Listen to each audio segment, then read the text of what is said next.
My parents had scheduled an appointment with a local dentist when I was about 16 years old.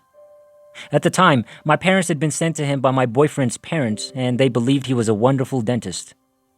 I recall being in the dentist's chair in a little room. The place remains vivid in my mind to this day. The room was small, with a window to the left and a door to the right, in the direction of my feet. There was a photo wall in front of me, but nothing stood out other than the typical dentistry room. I could hear the usual dentist office noises, people talking, music playing, phones ringing through the open door. The dentist was leaning on my right arm as I lay back in the dental chair. He was a little hefty, and his tummy leaned against your arm as he worked.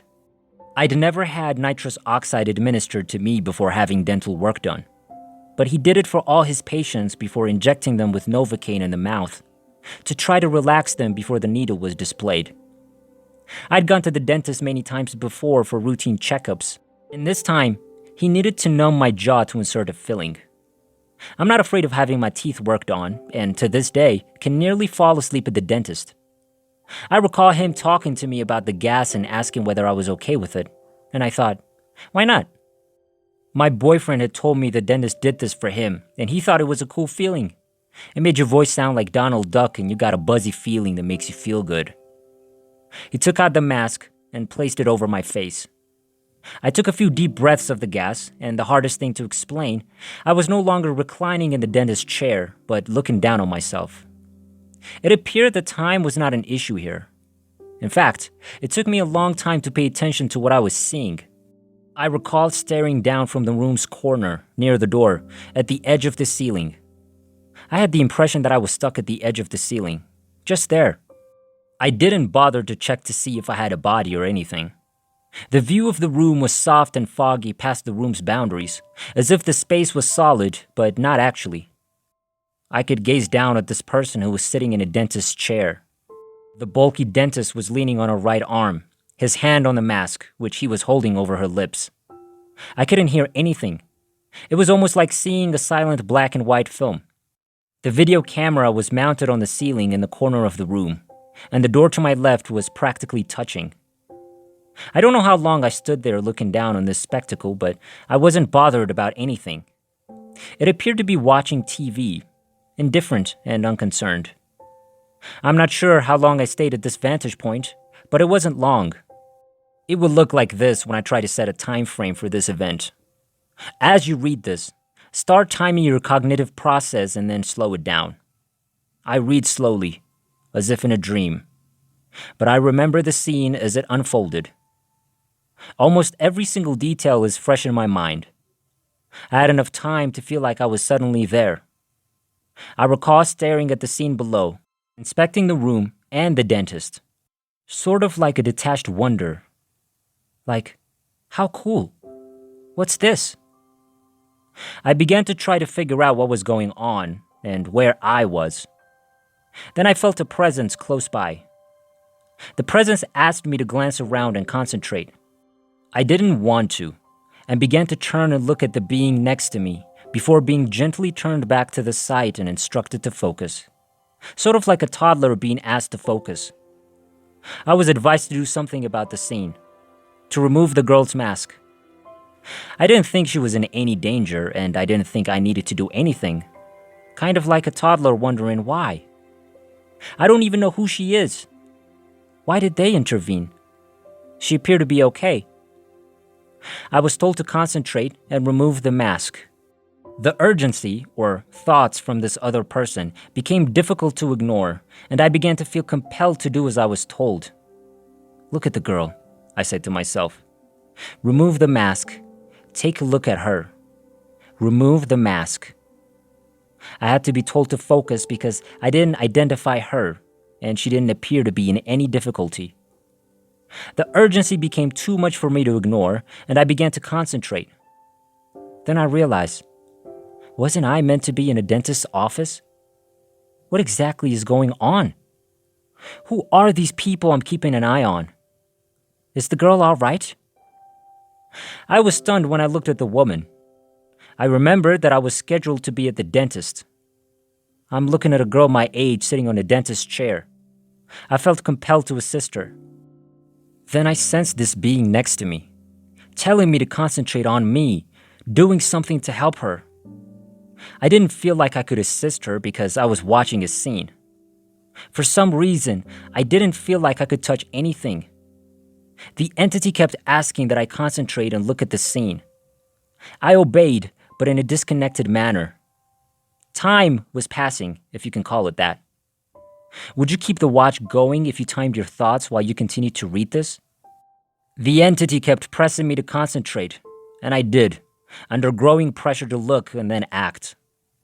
I kept looking around mentally and wanted to look at other things, but I was urged to focus. Then I remember wanting to ignore the being and spending more time looking around at this incredibly cool environment I was in, especially at the being so close to me. This entity did not frighten me in the least. I tried to turn to my right and was mentally turned back. The strangest feeling. I had control over where I wanted to look, but it was as if someone took my head and gently forced me to look back at the sight. I don't believe I had a physical head while near the ceiling. No means to confirm. No mirror. I couldn't look back to my right, no matter how hard I tried. My eyes were gently made to focus on the setting, the female, and most crucially, the mask each time. Finally, the entity pressed strongly on removing the mask from the girl's face. I eventually concentrated my mind on the task at hand. The next thing I knew, I was inside the girl's dentist's chair, pleading with her to remove the mask from her face. I'm still not sure how to express it. I don't recall ever touching the girl, but I went to assist her almost reluctantly. I even felt like I was acting like a typical 16-year-old girl, grumpy and annoyed at being instructed to do something. I felt like a teenager, thought like one, at a moment in my life when I didn't enjoy being told what to do and felt like I could make all the adult decisions in my life and was beginning to push back at parental authority at this time, testing my boundaries and all that. Anyway, I'm inside the girl, attempting to remove the mask with her right arm. I couldn't feel her, like if I were invisible, but I could move her arm if I tried really hard. I'm not sure why I thought I could accomplish it, but I persisted. Perhaps I thought I could because I was instructed to, and then I wanted to. It was something the girl needed. Help. And the entity had insisted on my doing it, so I assumed I could. It was strange. I was attempting to help the girl one moment, and then I was the girl the next. It took some time for me to reconnect with myself, as if I had to recall who I was in this lethargic, slow body. I felt like myself, a human being at this point, and I got a strange feeling like I wasn't up in the corner of the room anymore.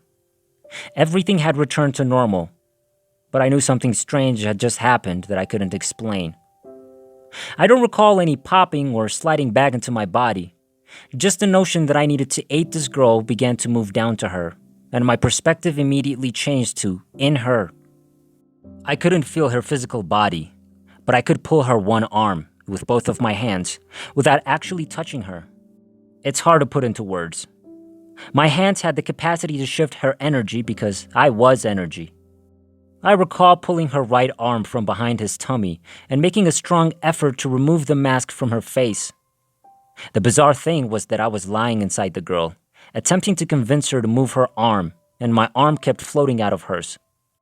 When I took the mask off my face, I was back in the dentist's chair, and it was my physical human hand that did it, not the other me. The dentist was attempting to replace the mask over my mouth, as if he had just begun. He hadn't even touched my face with the mask, as though he was used to giving a patient more gas to relax them, not to knock them out, but to calm them before the needle was used. It was difficult, like if I was drugged, and I didn't have the energy to do it at first, but I persevered. I recall moving my right arm and removing the mask, followed by a definite trail of thoughts, as if in slow motion. I thought, never ever again. This is not a good situation. No more gasoline. The dentist seemed unconcerned, as if nothing unusual had happened to my body while I was not present. I don't believe anything occurred to my body. Nothing happened to my heart or any physical death. I'm not sure how to explain how I was mentally outside of my body and it remained working. I still don't know how this happened. How could I not be in my body and yet continue to function? I assumed that if my spirit was not there in my body, I would no longer function. I recall standing towards the ceiling and staring down on her. I don't think she was in pain. She was just a girl on a dentist's chair. The dentist did not appear to be in any pain. I couldn't determine if she was in any pain. I'm not sure how I got hold of the mask. It was in my palm, but I recall struggling to get my arm out from under the dentist's belly. I recall the dentist holding the mask. This is something I vividly recall. I'm not sure how my hand became the main hand under the dentist's hand, but it was, and he was pressing my hand down with the mask back on my face. Then I took a step back from the mask and his hand. I'm not sure how I slipped the mask out of his grip or how my hand got under his. I don't recall his pulling his hand off the mask, me putting my hand on it, and him repositioning his hand over mine. But it must have happened. He tried to move my hand and the mask back over my lips, but I remember staring at him and saying, "I don't need this," as I pushed the mask off and away from my face, his hand still over mine. I recall giving him a look that made him physically move away from me, as if I were more powerful than he. The atmosphere in the room changed from a typical dental appointment, with quiet music, phones, and people talking, to silence as I locked my gaze on the dentist. I felt like I had control over this individual. So I told him in no uncertain terms, with a look, that the mask would not be removed. I felt strange, as if I'd been granted strength to tell him what to do. I had never met the dentist before, but I was a teenager who was always respectful of professionals and grown-ups, even at that age. The dentist didn't seem peculiar or funny, as if anything unusual was going on, and the dental visit went as usual. I pushed it to the back of my mind and ignored it as quickly as I could, because it was too unusual for me to tell anyone. I was afraid they'd think I was being strange, and I knew it wasn't customary to talk about such things. I never heard of NDEs before and couldn't explain them, so why try? I'd want to attempt to explain the being. I'm not sure I could have ignored the entity. I still worry about this person and wish he would have allowed me to look at him and chat with him. I was quite interested in getting to know him. I was not surprised when I became aware of his presence. I thought he was kind, and I wasn't terrified to have him on my shoulder. In fact, I expected him to be there. He's large, much bigger than I am. For some reason, I could feel him, his size. My vision was not impaired, yet it was. It's like standing in a dark room with someone standing next to you, just close enough that you're not touching, but extremely close.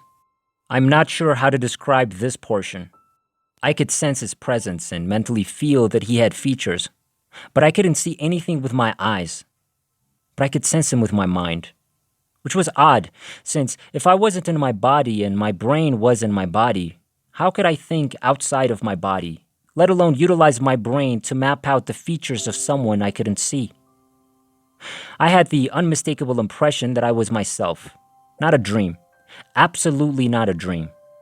For some reason, I felt I could, and everything would just fade to a creamy white past them, as if there was something beyond the walls, but I wasn't allowed to look through them.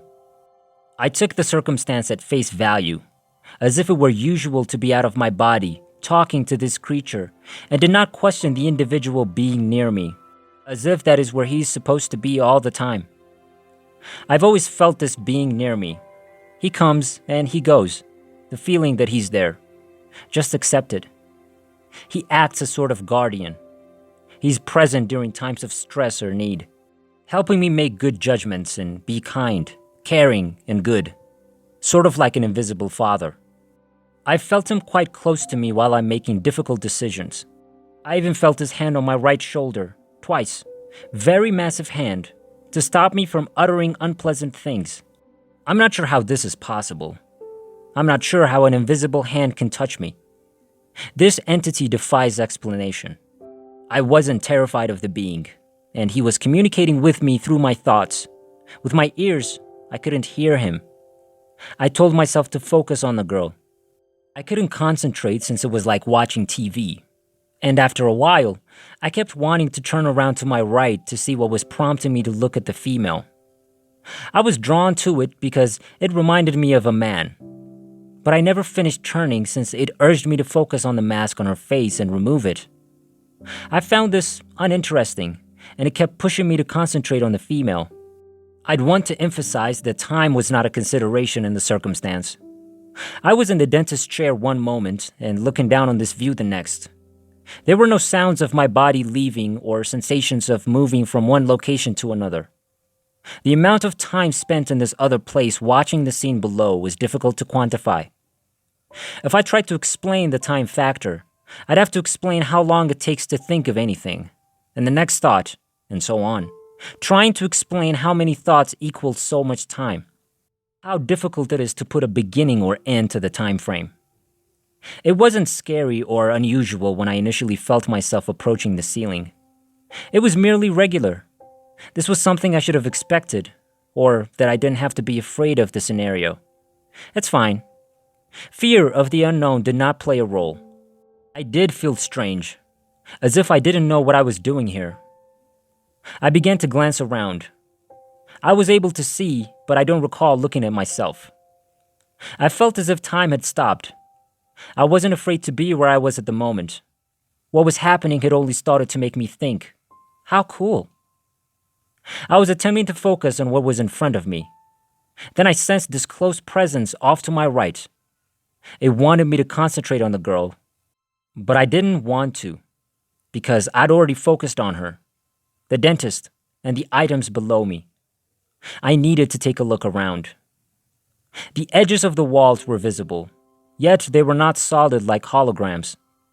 From my vantage point, I couldn't see anything beyond the walls, but when I tried, it was all soft and creamy white, cloud-like. I had no desire to discover what lay beyond the confines of the walls, ceiling, and the floor. I had the impression that what was beyond me structurally was not a ceiling, but that my perspective was from this location.